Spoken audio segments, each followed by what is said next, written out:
Ahorita estoy en otro país y el tiempo es muy corto para mí. ¿Sí? El tema que vamos a exponer hoy día, o que le estaba tocado cómo hacer, es la parte de ventiloterapia.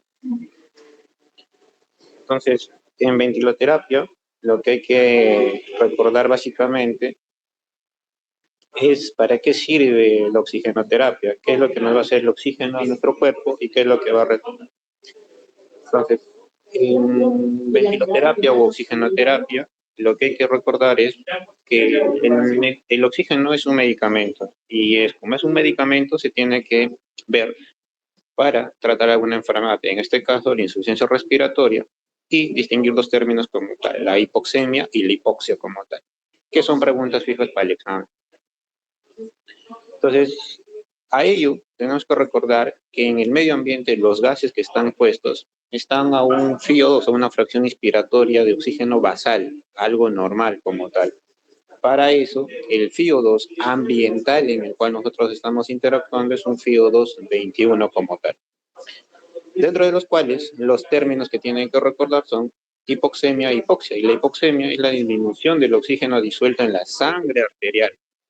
La hipoxia es la disminución del suministro de oxígeno hacia los tejidos. Entonces, esa es la gran diferencia. Disminución de oxígeno disminuido en la sangre arterial es hipoxemia. La disminución de oxígeno a nivel de la parte celular se llama hipoxia. Los dos términos que tienen que recordar. Entonces, el oxígeno tiene que ser dosificado, cuantificado, controlado y tiene que tener una temperatura y lo que es una humidificación como tal. ¿Por qué? Porque si tú pasas un oxígeno libre, seco como tal, vas a generar mayor lesión. Recordemos que en la anatomía, las fosas nasales, a través de que pasa desde el aire de las fosas nasales hasta la parte de lo que es el pulmón, va a estar compuesto por diferentes receptores. Esos receptores van a ser la temperatura, y esa temperatura tendría que estar entre 36 a 36.5 como tal. Una vez que esté esa temperatura, el oxígeno recién va a empezar a interactuar y va a pasar por los siguientes estadios a nivel del árbol bronquial y de los siguientes segmentos como tal. Dentro de ese contexto, si hay alguna alteración que impida que el oxígeno llegue hacia los alvéolos o que llegue a hacer el intercambio como tal, sería aplicar el tratamiento, en este caso, que sería oxigenoterapia. Entonces, si gasométricamente yo preguntaría cuándo se clasifica a un paciente o se cataloga a un paciente con insuficiencia respiratoria, sería con una presión arterial de oxígeno en AGA menos de 60, que es lo que muestra ahí en la diapositiva.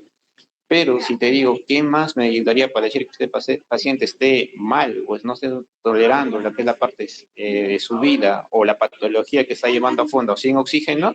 Sería la saturación de oxígeno menor de 92 y menor de 90 en las alturas como tal. Hay dos tipos que nos van a ayudar de sistemas de oxígeno para ayudar a nuestro paciente. Dentro de este contexto se utilizan dos, alto flujo y bajo flujo. El alto flujo significa que vamos a utilizar oxígenos mayores a 40 litros por minuto y bajo flujo son aquellos que alcanzan hasta 15 litros por minuto. Cabe decir que la cánula nasal, la máscara de reservorio, el Venturi a bajo flujo son dispositivos que van a formar con 15 litros por minuto. Mientras que los dispositivos con alto flujo, ya sea snorkel, ya sean los que sean SNAP, o ya sean lo que es máscaras como tal, van a funcionar a flujos mayores a 40 litros por minuto. El bajo flujo, cánula nasal, máscara simple y máscara con reservorio. Y estas máscaras de reservorio van a tener dos, con reinhalación y sin reinhalación. La cánula nasal y la máscara simple nos van a ayudar a un aporte de oxígeno en el cual el paciente va a estar supliendo las necesidades mínimas como tal. Dentro de este contexto, la cánula de alto flujo vamos a tener estas de acá que son pequeñitas, pero la diferencia, como lo vamos a ver más adelante, con las de alto flujo son que las puntillas, o sea, las puntillas nasales son más gruesas y esas van a aportar mayor cantidad de oxígeno y van a ser más cómodas al paciente, igual que estas pequeñas. ¿Por qué es más cómoda para el paciente? Porque en algún momento un paciente que tenga una dificultad respiratoria, un distrés respiratorio o una alteración a nivel de la parte acidótica metabólica, va a estar tan incómodo que no va a tolerar una máscara tan grande. Es por eso que se pone puntillas nasales o cánulas nasales de primera instancia como tal. Entonces, después vienen las máscaras simples. Las máscaras simples abarcan toda la parte de la cara, desde la nariz hasta la parte de la boca, y esto va a generar mayor ingreso de oxígeno, que va a conllevar a la larga que tengan una bolsa y unas almohadillas, como vean ahí. Esa bolsa que va conectada es una máscara de reservorio que va a estar dando a 15 litros por minuto. Mientras que las cánulas nasales, mientras que la máscara con almohadillas va a tener un efecto que a nosotros nos importa. Ese efecto va a ser la retención de CO2 y la eliminación de CO2, que se va a estar dando básicamente para patologías con EPOC. Entonces, esta máscara, cuando utilizar la cánula nasal, solamente se utiliza hasta 5 litros por minuto, porque el FiO2 máximo que me va a dar una cánula nasal va a ser a un FiO de 40. Mientras que una máscara simple y una máscara de reservorio me aplica un FiO2 aumentado, que quiere decir entre 60-70% como tal, y eso me permite incrementar el flujómetro a 15 litros por minuto. Entonces, las máscaras de reservorio se van a dividir en dos, la reinhalación y reinhalación parcial. La reinhalación es porque no va a tener una válvula y el CO2 simplemente va a estar ahí, no va a estar, digamos, entrando y saliendo de la máscara, por eso tiene almohadillas. Cuando se bloquea ese sistema de almohadillas, el CO2 retiene. ¿Y para qué me interesa a mí retener CO2?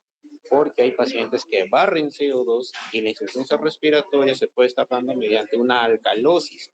Entonces, el tratamiento por la alcalosis sería una retención de CO2. Por ende, yo utilizaría una máscara con reinhalación para poder hacer la retención de CO2. Mientras, ¿para qué me sirve la máscara de reinhalación sin estas almohadillas como tal, o la máscara de no reinhalación?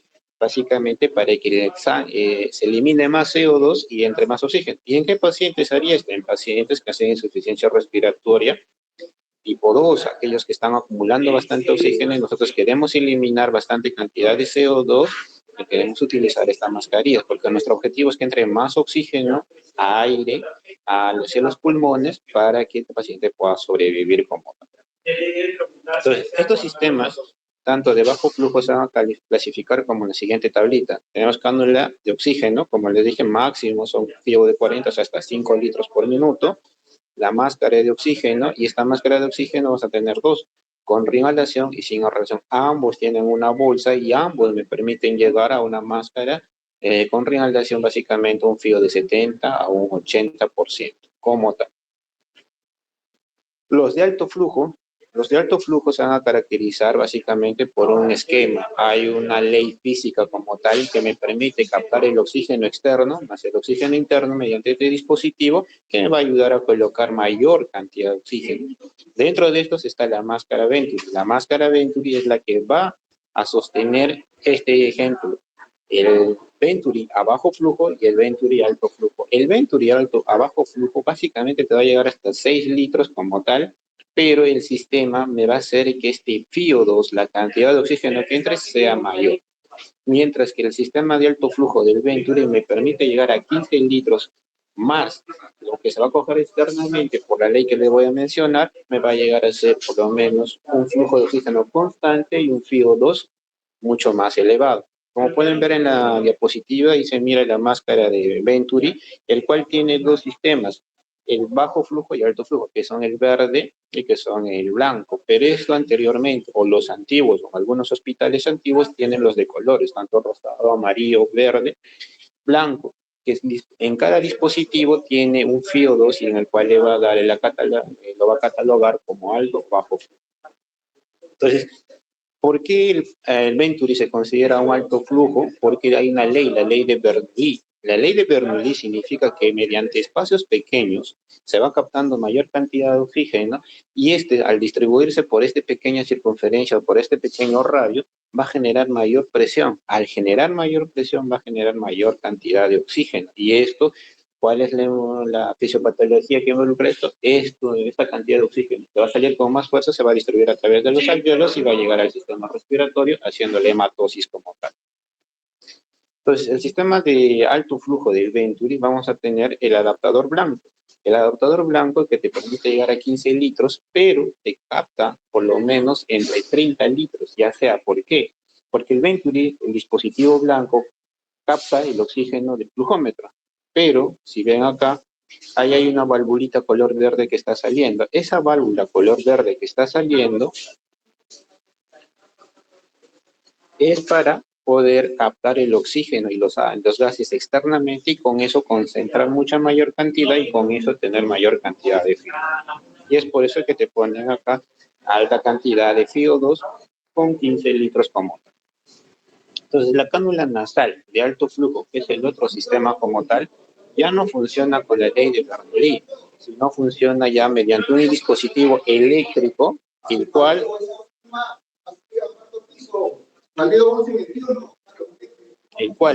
va a ser lo siguiente, va a captar un oxígeno externo, lo va a concentrar, lo va a modificar y esto va a pasar a través del sistema respiratorio para que llegue a nivel de la parte de las puntillas nasales que son más gruesas y llegue a lo que es a la parte del oxígeno como tal.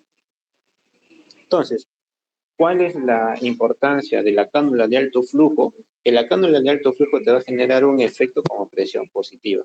Como no saben todavía qué es una presión positiva y tampoco saben lo que es un PIP, lo que tienen que saber es que a medida que el cánula de alto flujo o a medida que voy incrementando mis requerimientos de oxígeno mediante los dispositivos, el pronóstico se va agravando, porque si no responde con la máscara de reservorio, no responde con el venturi, no responde con la cánula de alto flujo, lo único que me queda para ustedes es entubarlos, colocarlos un tubo y colocarlos a ventilación mecánica, lo cual no queremos que llegue. Es por eso que ahí nace el término de generación de presión positiva, o sea, CPAP, que podría, esto CPAP se ha demostrado que haya mayor presión a nivel del alveolo, haciendo que no colapse y haciendo que entre más oxígeno, al entrar más oxígeno, mayor intercambio, mayor hematosis y el paciente va a salir de alta o te va a agradecer diciendo ya estoy bien, ya estoy mejor, tratando su neumonía, su EPOC, su asma o su insuficiencia cardíaca. Fuera de ese dispositivo, los que hemos visto en la parte del RCP, la bolsa balón humano cuenta con todo eso. Explicarles esto ya sería volver a redundar, porque ya les he explicado a cada uno cómo funciona cada parte de lo que es de la parte de la máscara balón humano, y lo importante es la válvula PIP. Esa válvula PIP va a formar como un pequeño CPAP y eso va a generar que el alveolo no colapse, se mantenga abierto y con eso pueda provocar lo que es el intercambio gaseoso. Entonces, concluyendo lo que es la parte de terapia respiratoria, la terapia respiratoria se va a dividir en dos, alto y bajo flujo. El bajo flujo solamente llega hasta un fío de 40%. El alto flujo llega de un fío de 40% a un fío de 100%, dentro de los cuales los ejemplos típicos son cánula binasal, máscara de reservorio, máscara de oxígeno, mientras que en cánula de alto flujo son los sistemas CPAP y los sistemas de alto flujo. El Venturi se cataloga entre un intermedio entre bajo flujo y alto flujo, dependiendo del conector que se va a utilizar, ya sea blanco o ya sea verde como tal. Posterior a todo esto, el otro tema que se tenía que abordar era la parte de OVASE. OVASE significa obstrucción de la vía aérea por un cuerpo extraño. Y básicamente el OVASE simplemente se tiene que interactuar mediante que la dificultad para respirar, la cianosis que se va a poner, lógicamente, porque hay un cuerpo que está obstruyendo la vía aérea, y la necesidad o la sensación de ahogo que presenta tu paciente, llegando inclusive a la cianosis central, llegando inclusive al eritema facial que se va a ver. Y para todo esto, ¿cuál es la cura? ¿Cuál es el tratamiento? Fácil, sacar el cuerpo extraño. Para sacar el cuerpo extraño, ¿cuál es la maniobra? Heimlich. Se tiene que aplicar Heimlich. Y Heimlich es muy fácil de aplicar, pero ¿qué pasa si tú estás solo y en tu casa y tú te atoras? Entonces vas a hacer un Heimlich modificado. Y eso es lo que se tiene que aprender. Conclusión, los temas que se han venido repasando hoy día, lo que es la parte de oxigenoterapia, para que se quede fijado entre ustedes, nada más es alto flujo y bajo flujo. Y lo que es de la parte de O base, el manejo y tratamiento es Heimlich. Dentro, para las preguntas de examen, ¿cuáles se consideran alto o bajo flujo? ¿Hasta cuándo se considera lo que es sistema de alto flujo? ¿Cuándo se considera sistema de bajo flujo? cuánto es el fío para cada uno de estos dispositivos como tal. Y el otro es, como a mí me gusta casos clínicos, aplicar en el contexto de pacientes según patología como tal, como los ejemplos que le he dado. Listo, eso sería todo por el día de hoy. Ya la próxima semana se estará teniendo la otra práctica como tal y posterior a ello, ya si no me equivoco, el PC3 estaría dando también en ese mismo momento. Bueno, cuídense, mi vuelo ya está saliendo, nos vemos en la siguiente clase.